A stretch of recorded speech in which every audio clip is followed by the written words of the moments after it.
Contract ಪದ ಇಲ್ಲ. Siddu Saudi ಅವರೇ, ನೀವು ಹೇಳ್ತಾ ಇದ್ದೀನಿ ಕೇಳಿ, ಅಷ್ಟೇ ಕೂತ್ಕೊಂಡು ಕೇಳಿ, ಎದ್ದೇಳಕ್ ಹೋಗ್ಬೇಡಿ.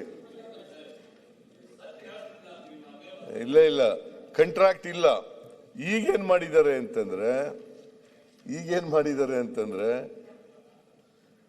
ಎಲ್ಲ ಕಾಂಟ್ರಾಕ್ಟರ್ಗಳು ಪ್ರವೇಶ ಮಾಡಬಹುದು ಈಗ. ಯಾಕಂದ್ರೆ ದೊಡ್ಡ ದೊಡ್ಡ ಕೆಲಸಗಳು ತಗೋತಾರೆ.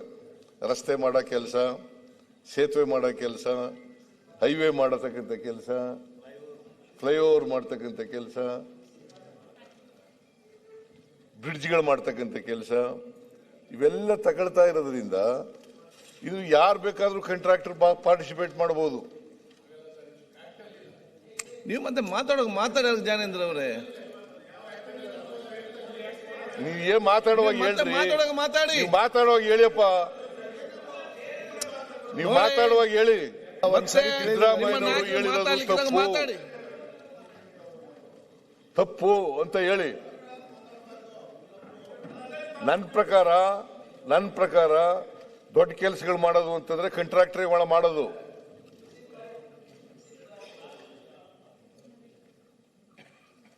ಹಾಗಾದ್ರೆ ಪಂಚಾಯತಿನಲ್ಲಿ ತೀರ್ಮಾನ ಮಾಡೋದ್ನ್ಯಾಕೆ ಇದರಲ್ಲಿ ಸೆಂಟ್ರಲ್ ಗೌರ್ಮೆಂಟ್ ತಗೊಂಡು ಹೋದ್ರಿ?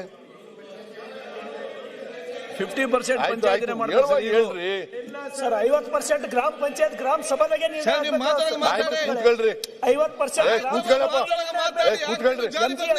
ಬಂದಾಗ ಗೊತ್ತಾಗ್ತದೆ ನಿಮ್ಗೆಲ್ಲ. ಮುಖ್ಯಮಂತ್ರಿಗಳೇ ಹಿಂಗೆ ಹೇಳ್ತಾರಂದ್ರೆ ಏನ್ ಹೇಳ್ಬೇಕು? ನನಗೆ ಬೆಳಿಗ್ಗೆಯಿಂದ ಸಾಕಾಗ್ಬಿಟ್ಟದೆ ಇವ್ರು ನೋಡಿ. ಬಂದು ಅರ್ಧ ಮುರ್ಧ ಮಾತಾಡ್ತಿರ್ಲಿಲ್ಲ. ಸಾಕಾಗಿದ್ರೆ ಯಾಕೆ ಸಭೆ ಕೂತ್ಕೊಳ್ಳಕ್ಕೆ ಸರ್ ಬಂದಿರೋದು, ಕೂತ್ಕೊಳ್ಳಕ್ ಬಂದಿಲ್ಲ ಸರ್, ಮಾತಾಡಕ್ ಬಂದಿರೋದು. ಆಯ್ತು, ನೀನ್ ಮಾತಾಡಕ್ ಅವಕಾಶ ಕೊಟ್ಟಾಗ ಮಾತಾಡು. ಅಧ್ಯಕ್ಷರು ಅವಕಾಶ ಕೊಡ್ತಾರಲ್ಲ, ಎಲ್ಲರಿಗೂ ಅವಕಾಶ ಇದೆ, ಮಾತಾಡು. ಅವರು ಎಲ್ಲಿವರೆಗೆ ಟೈಮ್ ಕೊಡ್ತಾರೆ ಅಲ್ಲಿವರೆಗೂ ಮಾತಾಡು. ನಾನ್ ಮಾತಾಡುವಾಗ ಮಾತಾಡಬೇಡ, ಕೇಳು ಅಷ್ಟೇ. ಕೇಳುದು ಮಾತ್ರ ನೋಟ್ ಮಾಡಿ ಬರೆದಿಟ್ಕೊಳ್ಳಿ. ನೆಕ್ಸ್ಟ್ ಮತ್ತೆ ಮಾತಾಡುವಾಗ ಬೇಕಾಗಬೇಕು ನಿಮ್ಗೆ.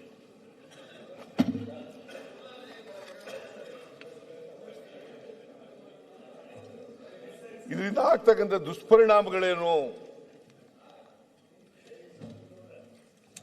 ಈ ಮನ್ರೇಗಾ ರದ್ದು ಮಾಡಿ ಹೊಸ ಕಾಯ್ದೆ ತಂದಿದ್ದಾರಲ್ಲ, ಅದರಿಂದ ದುಷ್ಪರಿಣಾಮಗಳೇನು? ನಿರುದ್ಯೋಗದ ಪ್ರಮಾಣ ಹೆಚ್ಚಳ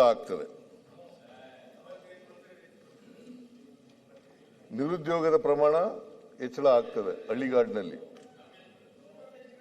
ಯಾರು ಕೂತು ಕಮೆಂಟ್ ಮಾಡಬೇಡಿ. ಉದ್ಯೋಗದಲ್ಲಿ ಮಹಿಳೆಯರ ಪಾಲುದಾರಿಕೆ ಇಳಿಕೆಯಾಗುತ್ತದೆ. ಅದು ಹೇಳ್ತೀನಿ. ಕೂತ್ಕೊಂಡು ಮಾತಾಡಬೇಡಿ. ಮಾತಾಡುವಾಗ ನೀವು ಸುಮ್ಮನೆ ಕೂತ್ಕೊಬೇಡ್ರಿ. ಹೌದು, ಮತ್ತೆ ಹೇಗೆ? ಯಾಕೆ ಅವ್ರು ಕೂತ್ಕೊಳ್ಳಿ ಮಾತಾಡ್ತಾರೆ? ನೀವು ಮಾತಾಡಕ್ ಬಿಡೋದೇ ಇಲ್ಲ ನಾವು. 60-40 ಅಲ್ಲ, 60-40 ಕೆಲಸ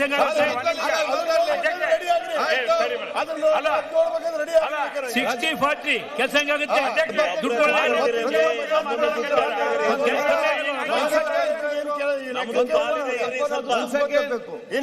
ಪ್ರತಿಪಕ್ಷ ನಾಯಕರೇ, ಮಹಾತ್ಮ ಗಾಂಧಿ ಕಂಡ್ರೆ ಆಗಲ್ಲ, ನೆಹರು ಕಂಡ್ರೆ ಆಗಲ್ಲ, ನಿಮಗೆ ಅಂಬೇಡ್ಕರ್ ಕಂಡ್ರೆ ಆಗಲ್ಲ. ನಿಮ್ಗೆ ಪ್ರತಿಪಕ್ಷ ನಾಯಕರೇ, ಒಂದ್ ಸೆಕೆಂಡ್, ಈಗ ಅಲ್ಲಿ ಮಾತಾಡಿದ್ವಿ, ನೀವು ಯಾಕೆ ಅಲ್ಲಿ ಕೂತ್ ನೋಡಿ. ಬಹಳ ಸ್ಪಷ್ಟವಾಗಿ ಬೆಳಿಗೊಂದು ಮಾತಾಯಿತು, ಮತ್ತೆ ಚರ್ಚೆ, ಅದ ನಂತರ ಅಲ್ಲಿ ಬಂತು. ಇವತ್ತು ಇದಾದ ನಂತರ ಪ್ರತಿಪಕ್ಷ ನಾಯಕರು ಮಾತಾಡ್ಲಿಕ್ಕೆ ಇದ್ದಾರೆ. ಈಗ ಮಾನ್ಯ ಮುಖ್ಯಮಂತ್ರಿ ಮಾತಾಡುವಾಗ ನೀವು ಅಲ್ಲಿ ಲಾಸ್ಟ್ ಬೆಂಚ್ ಅಲ್ಲಿ ಕೂತು ಡಿಸ್ಟರ್ಬ್ ಮಾಡಿದ್ರೆ, ನಾಳೆ ಪ್ರತಿಪಕ್ಷ ನಾಯಕರು ಮಾತಾಡ್ಕೊ ಅಲ್ಲಿಂದ ಅದೇ ಡಿಸ್ಟರ್ಬ್ ಮಾಡಿ ಯಾರಿಗೂ ಪ್ರಯೋಜನ ಆಗಲಿ. ಒಂದ್ ಸೆಕೆಂಡ್ ಕೇಳಿ,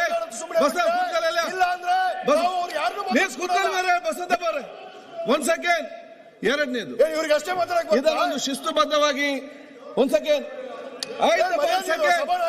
ಒಂದು ಶಿಸ್ತುಬದ್ಧವಾಗಿ ತರಬೇಕಾದ್ರೆ ನಾನ್ ಕೊಡೋದಿಷ್ಟೇ, ಸರ್ಕಾರ ಕೇಳೋದಿಷ್ಟೇ.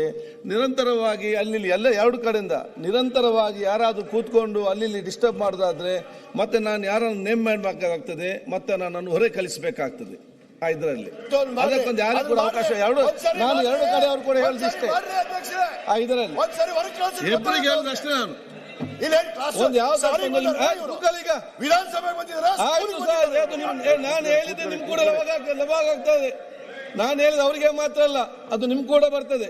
ಅದು ಎಲ್ಲರಿಗೆ ನಾನು ಹೇಳಿದಿಷ್ಟೇ. ನೋಡ್ರಿ, ಸದನ ನಡಿಬೇಕಾದ್ರೆ ನಿಮ್ದು ಕೋಆಪರೇಷನ್ ಇರಬೇಕು, ನಮ್ದು ಕೋಆಪರೇಷನ್ ಇರಬೇಕು. ನಿಮ್ದು ಕೋಆಪರೇಷನ್ ಇರಬೇಕು, ನಮ್ದು ಕೋಆಪರೇಷನ್. ಕೂತ್ಕೊಳ್ಳಿ. ಪರಸ್ಪರ ನಾವು ನಾನು ಮಾತಾಡುವಾಗೆ ನೀವು ಇಂಟರ್ಫಿಯರ್ ಆಯ್ತೀವಿ, ಅಥವಾ ಅವ್ರು ಮಾತಾಡುವಾಗ ನಾವು ಇಂಟರ್ಫಿಯರ್ ಆಯ್ತೀವಿ ಅನ್ನೋದು ಸರಿಯಾದ್ದಲ್ಲ. ನಿಮಗೆ ಡೌಟ್ ಇದ್ರೆ, ನಾನು ಮಾತಾಡೋದ್ರಲ್ಲಿ ನಿಮಗೆ ಅನುಮಾನ ಇದ್ರೆ ಅಥವಾ ತಪ್ಪು ಹೇಳಿದ್ರೆ ನೀವು ಹೇಳುವಾಗ ಅದನ್ನು ಸರಿ ಮಾಡ್ತಕ್ಕಂಥ ಕೆಲಸ ನಿಮ್ಗಿದೆ, ಅವಕಾಶ ಇದೆ, ಮಾಡಿ ಅದನ್ನ. ಓ ಆ ಅಂತ ಹೇಳೋದೇನು?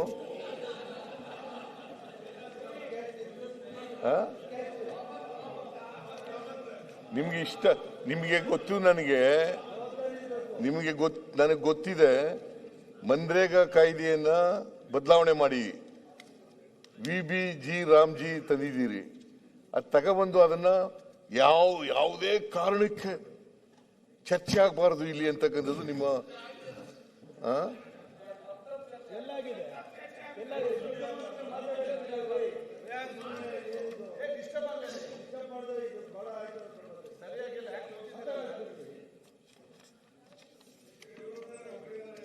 ರೆಡ್ಡಿ, ನೀವು ಬೇರೆಯವ್ರ ದೋಷ ನೀವು ಸ್ವಲ್ಪ ಅರ್ಥ ಮಾಡಿಕೊಳ್ಳಿ.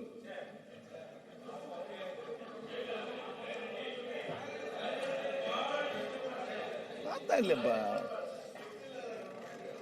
ಅದೇ ಪ್ರಾಬ್ಲಮ್. ಮಾನ್ಯ ಅಧ್ಯಕ್ಷರೇ, ಇವರಿಗೆ ನಾನು ಅವ್ರ ಜೊತೆ ನಿಮ್ಮ ಜೊತೆಲೇ ಮಾತಾಡ್ಕೊಂಡು ಮಾತಾಡ್ತೀನಿ. ಅವ್ರ ಜೊತೆ Rajesh, last time telling you, name they will be out. ನಾನು ಇಷ್ಟನೇ ಹೇಳುವಂಥದ್ದು. ನಾಯಕರೇ ಹೇಳ್ಬಿಡಿ, ಯಾಕೆ ಸರಿ ಹೊರಗೆ ಹಾಕಿ ನೋಡ್ರಿ, ಗೊತ್ತಾಗುತ್ತೆ ಅವ್ರಿಗೆ. ಅಧ್ಯಕ್ಷರೇ, ಈ ರಾಜೇಶ್ ಅವರು ಸೋ ಸರ್ಕಾಸ್ಟಿಕ್. ಅದು ಮುಂಚೆ ಮುಖ್ಯಮಂತ್ರಿಗಳಿಗೆ ಈ ತರ ಸೋ ಸರ್ಕಾಸ್ಟಿಕ್. ಆಯ್ತು, ಓಕೆ. ಸುರೇಶ್ ಹೇಳಿಲ್ಲ, ತಪ್ಪಾದಾಗ ನಾನು ಹೇಳ್ತಾ ಇದ್ದೀನಿ. ಮಾತಾಡಿಯಪ್ಪ.